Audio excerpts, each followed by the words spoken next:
aja. Ketemu di mana Mbak? Salah orang kali Mbak? Iya kan, salah orang kali ya.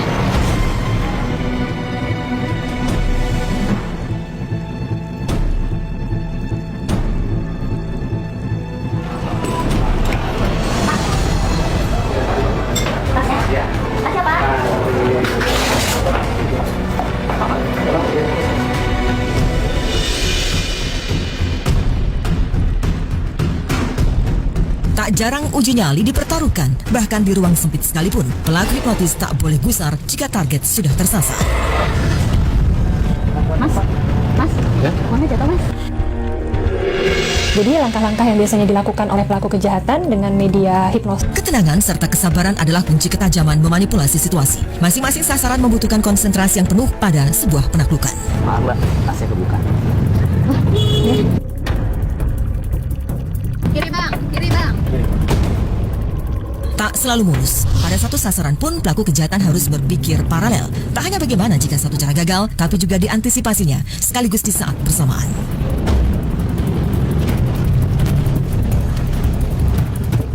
Oh mas, mau duduk di sini juga? Nah apa-apa Mbak, biar bisa ngelanjutin ngobrolnya Mbak. Kan bisa jagain juga, biar nggak keteteran. Kadangkala dibutuhkan keberanian yang luar biasa dalam modus operandi kejahatan semacam ini. Apalagi jika harus dilakukan satu lawan satu. Belum lagi, skenario yang harus dijalankan juga menuntut jalan berliku. Itu sih, itu teman saya juga pernah kecopetan handphone. Terus katanya kami dirawat. Pelaku kejahatan hipnotis dengan metode pengalian konsentrasi bisa terjadi dimanapun dan pada situasi yang berbeda-beda. Satu hal yang harus dicatat, ini adalah permainan konsentrasi. Pelaku hipnotis mencoba mengalihkan konsentrasi pada hal yang mereka inginkan dan menggiringnya ke arah itu. Oleh karenanya, sepanjang konsentrasi kita terjaga dan terkontrol, maka kehendak pelaku kejahatan hipnotis akan terlemahkan. Selalu menjaga kesadaran diri dan fokus pada apa yang diinginkan, maka akan terpatahkan semuanya.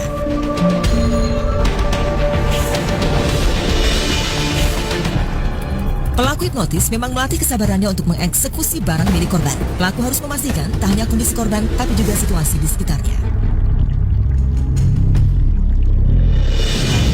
Kamu mau turun di mana Mbak? Dari masa? Pas itu udah lewat Mbak.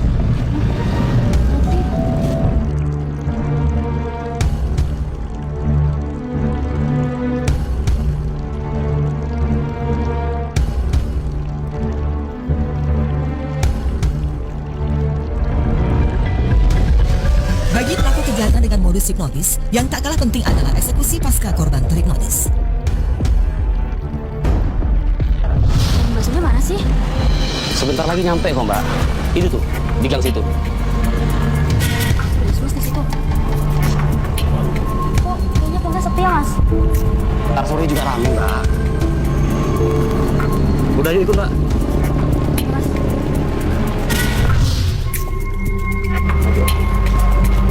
Mau mampir dulu Mbak?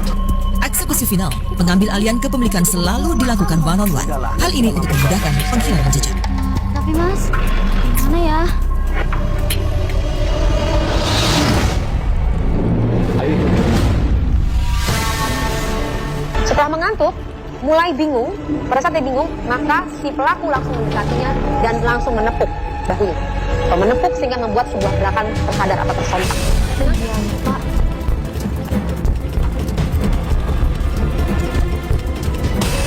Sini Mbak, biar saya ikut aja.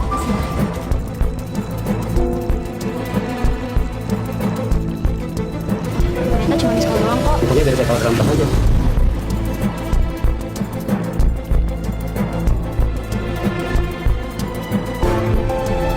Akan tetapi, ada hal lain yang terbersit di kepala laki-laki itu, hasrat dengan pilkada yang tak terpenuhi. Mbak, Ya mas, kamu cantik juga. bisa aja mas.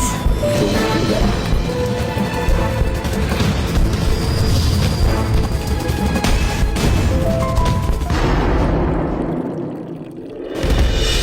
Aduh, malam-malam gini, warung. Wah, ngapain ada orang di rumah kosong ini? Saat senja telah menggulung, mata seorang warga menyipit mendapati sesosok tubuh tanpa busana tergeletak tak berdaya. Astagfirullahaladzim, mbak ngapain mbak di rumah kosong ini mbak? Bu, jam tangan saya. Tas saya, bu lihat tas saya nggak putih, saya bawa tas bu ke sini. Enggak mbak, saya nggak lihat. Mbak ngapain di sini mbak malam-malam mbak? Saya juga nggak tahu bu. Saya pakai baju kayak gini bu, tolong saya bisa ngapain bu? Mbak masih ingat rumahnya kan, Mbak? Apa sih, Bu? Yaudah, nanti saya lapor polisi, Mbak ya. Iya, Mbak, saya antar pulang, Mbak.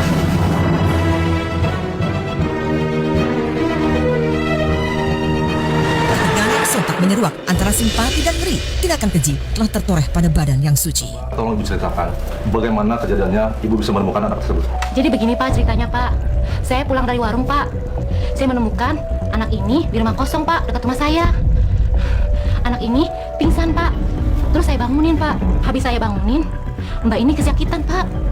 Seperti habis mengalami pelecehan seksual, Pak.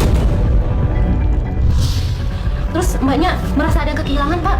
Kayak cincinnya, jamnya, tasnya, Pak. Tapi nggak ada, Pak, di rumah itu, Pak. Kok bisa Ibu? Kayaknya Mbak ini mengalami hipnotis deh, Pak. Hipnotis? Iya, Pak, hipnotis. Pak, bagaimana keadaan anak Bapak sekarang? Sepertinya anak saya masih trauma, Pak.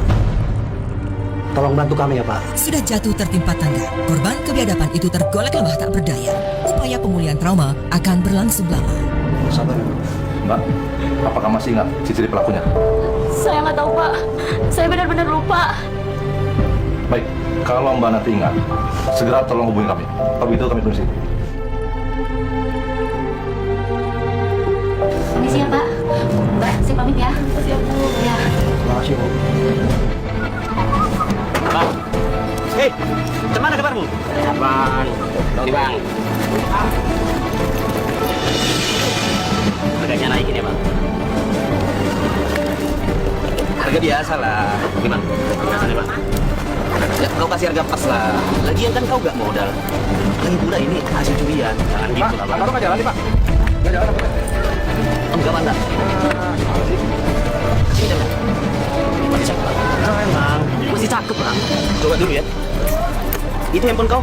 Gak dijual sekalian aja itu. Oh, jangan, Bang. Ini kado ulang tahun. Buat pacar aku, Bang.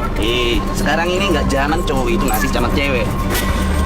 Ya udahlah, ini uangnya. Transaksi itu berlangsung cepat. Barang-barang rampasan telah berubah menjadi lembaran-lembaran rupiah. Thank you. Thank you. Alah, udah, Bang. Nah, kalau dibilang ciri-ciri pelaku kejahatan jalanan, kalau dari profil tentu sulit ya untuk ditentukan secara jelas profil seperti apa sih penjahat jalanan itu gitu. Tapi yang pasti pelaku kejahatan jalanan itu akan sangat menggunakan kesempatan dan situasi. Hasil kerja keras. Makanya lo kerja. Itu dari mana itu? Sebuah rencana baru tersusun. Mata rantai kejahatan hipnotis belumlah berakhir. Berulang dan akan terus berulang. Kenapa sih Bang Ridu bisa gagal? Gue juga nggak ngerti, Dik. Mungkin gue kurang konsentrasi. Tidak seperti itu Sugiono. Masih banyak orang yang menggunakan kegunaan ilmu ini untuk keuntungan pribadi, namun merugikan halayak ramai.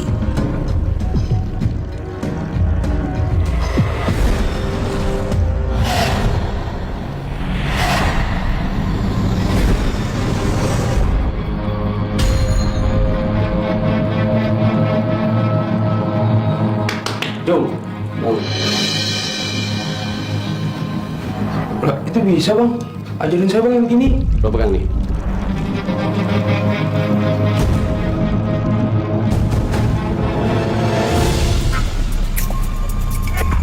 Kayaknya tadi di sekitar sini deh. Tapi di mana ya?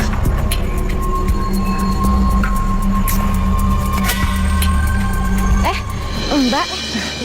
Udah sehat, Mbak? Alhamdulillah udah sehat, Bu.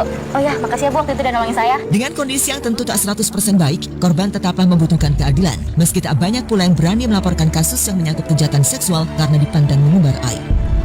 Emang Mbak udah ingat ciri-ciri orang itu? Ciri-cirinya sih tingginya seibu. Terus pakai pakaian rapi, kulitnya putih, sama suka bawa tas hijau. Keinginan kuat untuk mengungkap jati diri pelaku kejahatan yang telah menodai, mengalahkan kekuatan yang dipunya. Hikmah menghalau rasa takut sekuat kemampuan, menelusuri jejak yang mungkin akan mengarahkan pada pelaku agar identitasnya terkuak. Nah, kalau gitu saya langsung ke pangkalan angkot ya, Bu. Ya, hati-hati ya, Mbak. Kasih ya. Ya, sama-sama, Mbak. Mana ya?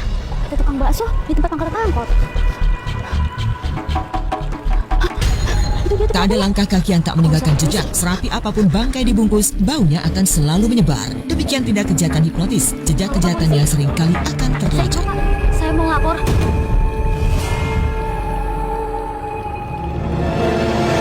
Tuh, gua punya target baru. Setiap jam 6 sore itu orang-orang kampung bosan pulang dari kota yang kerja di luar kota di stasiun itu. Yang bener lu Bang.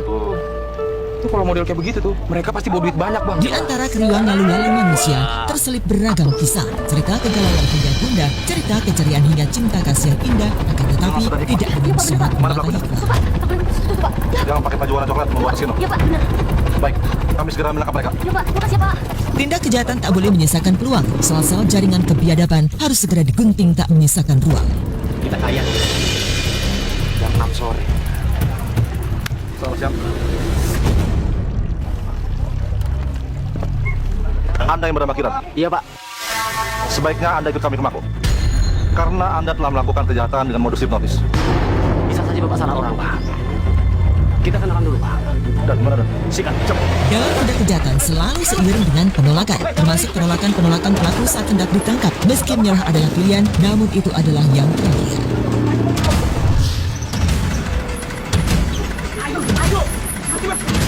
Nyalain dulu. Ketenangan seperti saat menjalankan aksi hipnotis tak berlaku lagi. Hilang akal sudah, melarikan diri menjauh adalah yang utama. Sejauh-jauhnya.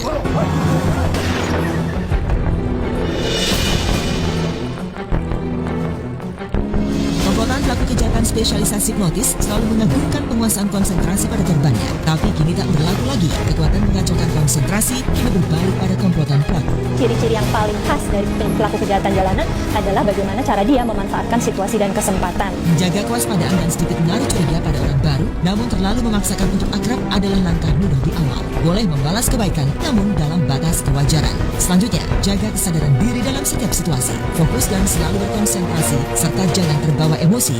Kontrol diri adalah kunci.